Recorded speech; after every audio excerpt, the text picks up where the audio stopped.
Greetings, owners of fine luxury cardboard rectangles. We have some insanity to talk about today. These newly spoiled lands are insane. I literally just put out a video talking about the Ikoria storyline and wasn't really going to put out another video today. And then I saw the lands and my jaw dropped. So instead of going on for too long before showing you one of them, let's dive in and take a look at the first land because we can talk all about this afterwards. We need to see the cards first. This is insane. I could not have predicted this. This is Ikoria Trilands, okay? So this is a land that taps for a white, a black, or a green. It enters the battlefield tapped. It's got cycling 3, and it has the land types plains, swamp, and forest.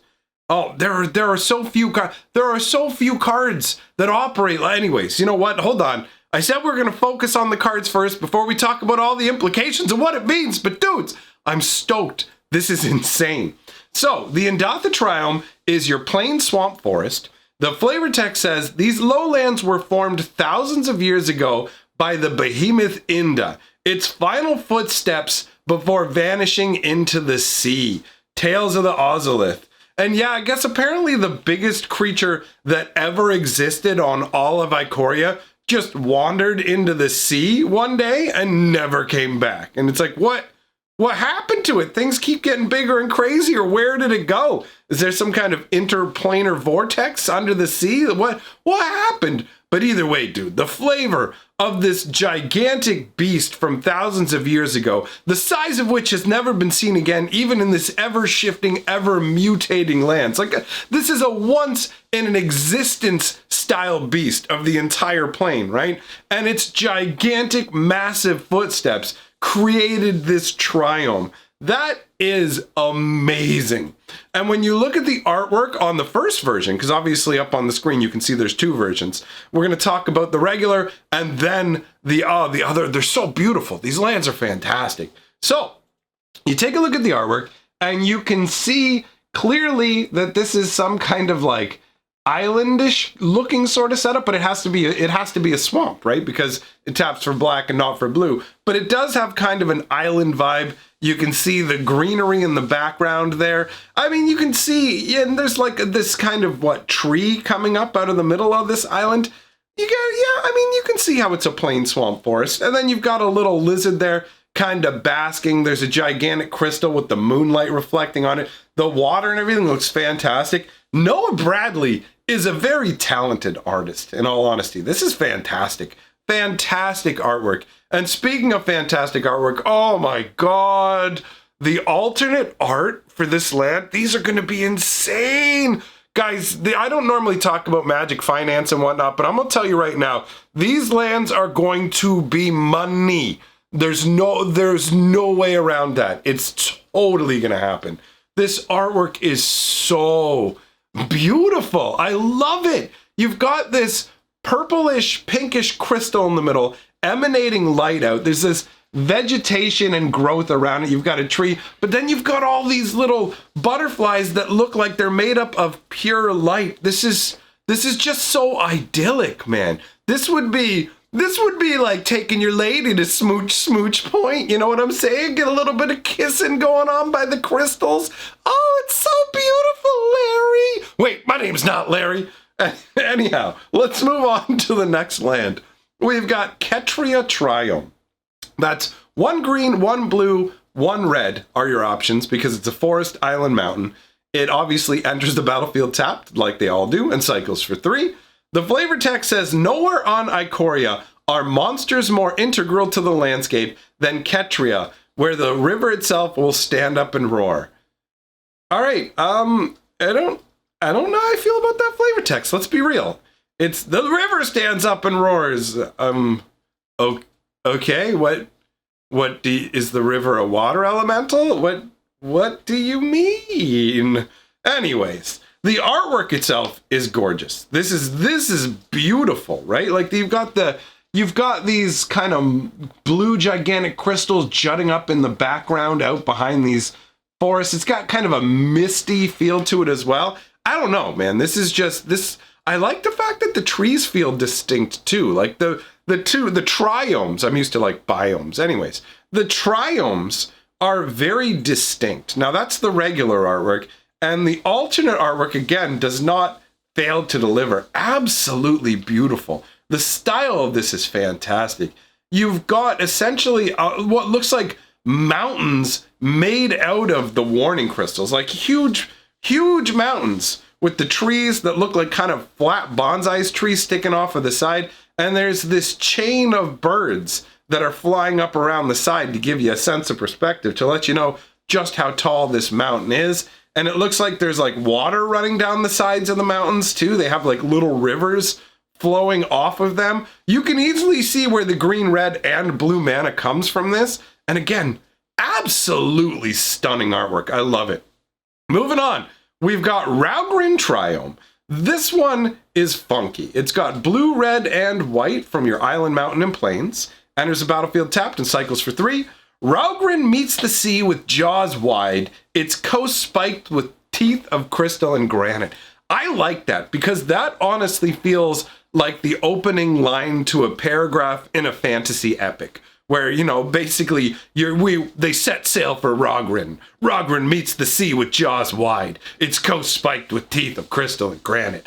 And when you look at the artwork, that does indeed seem what it looks like, right? The maw of a great beast, all these crazy spiky teeth sticking up, and you've got the crystals all dotted in there with the nice beach and the crazy, like, the painting of the water. It's amazing to me how people can paint like this. Like, I can't paint worth a damn.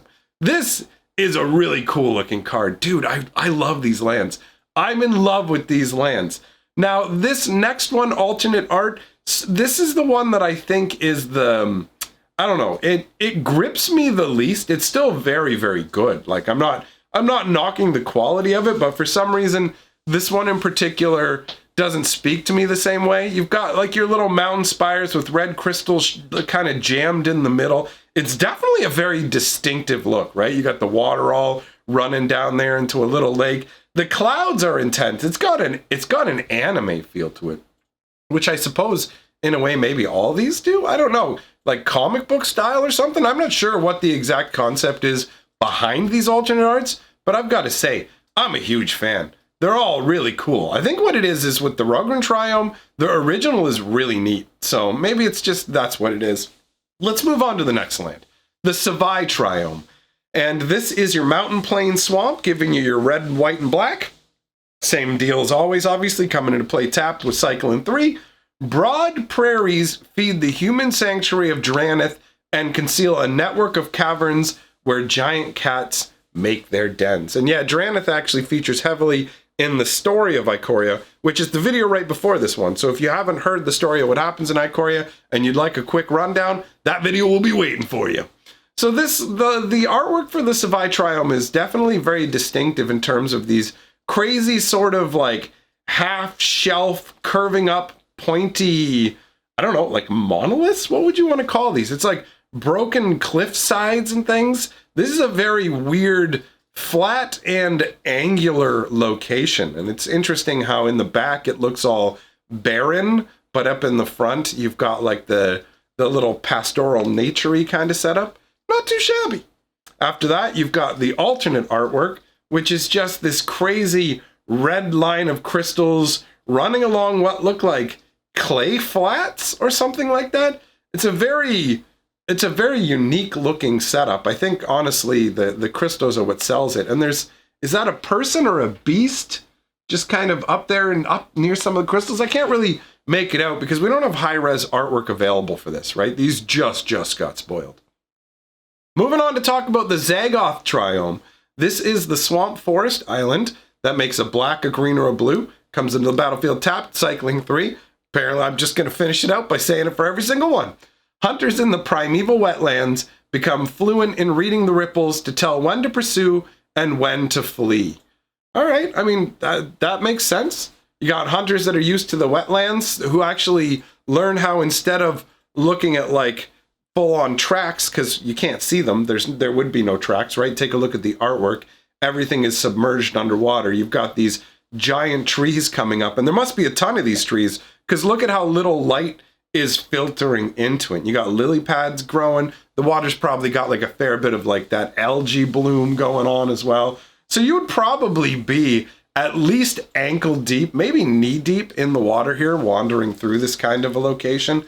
It's it wouldn't be very pleasant considering that there's swamp mixed in here too. So there could easily be a bunch of leeches and stuff. The artwork is definitely serviceable. I mean, it evokes a particular kind of mood. You can see the trees are all mossy. There's crystals jutting out of them. Those might be tiny little butterflies flying around, but it's more of a subdued concept. And with the alternate Zagoth triome, man, this one's awesome.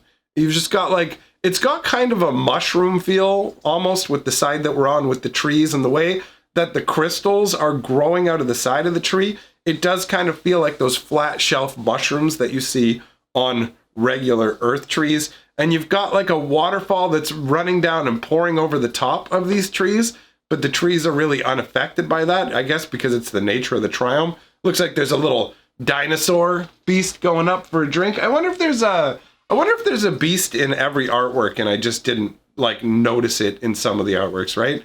Like a tiny little figure off in the distance.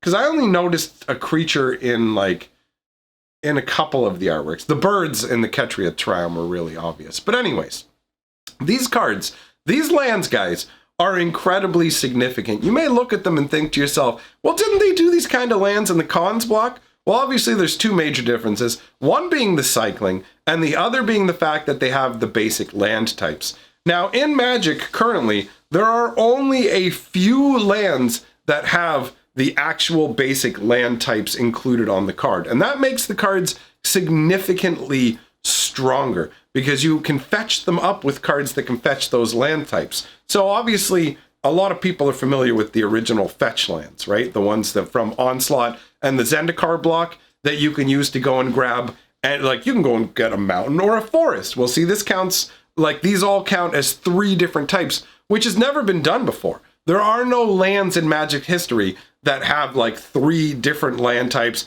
and tap for 3 different mana. Yes, they come into play tapped, and obviously they should because they're incredibly powerful. These honestly, to me, seem like something that were developed under Wizards' like new fire concept of design, where what they're trying to do in some cases is push the envelope with cards so that they're powerful enough to move into formats that are outside of standard.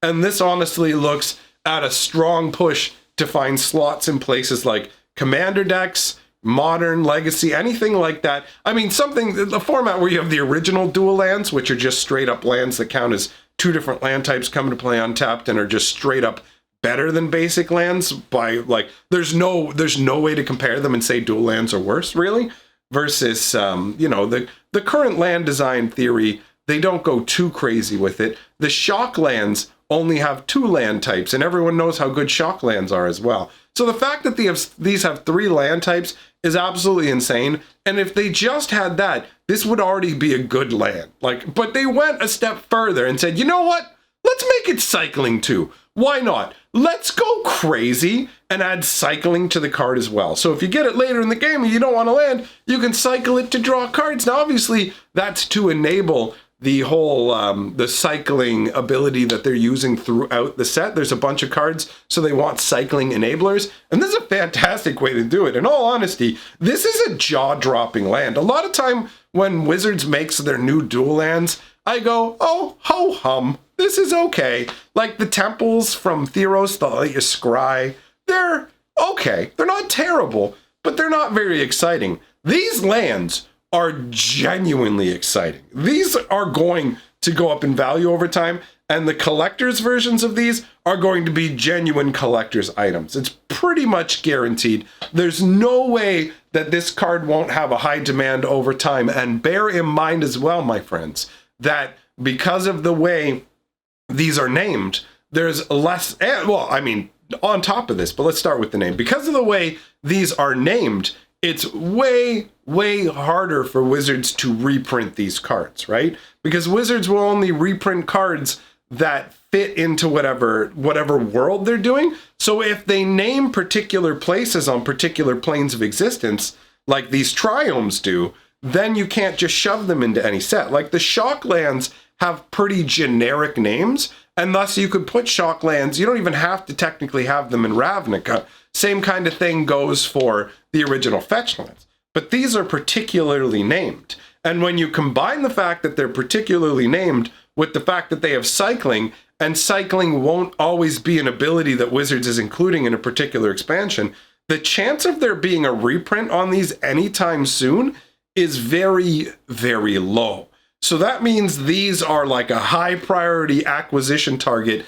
If you get them, hang on to them knowing that they are going to be harder to come across. And the existence of these lands is really, really lucky for Wizards of the Coast, because what's going on with the world right now is going to impact Ikoria sales, but I can guarantee you the existence of these lands is going to boost Ikoria sales, because these are insane. So let me know your thoughts in the comments below, my friends. I want to give a big shout out to my patrons and channel members. Thanks for supporting my channel and what I do here. Also want to mention, on top of earlier today putting out the Ikoria story video, I also put out a video on my other channel that is called Hatcher, where we're just doing funny comedy stuff. So if you want to see that, that will be linked in the comments below. Thanks for coming by, and I'll see you all soon.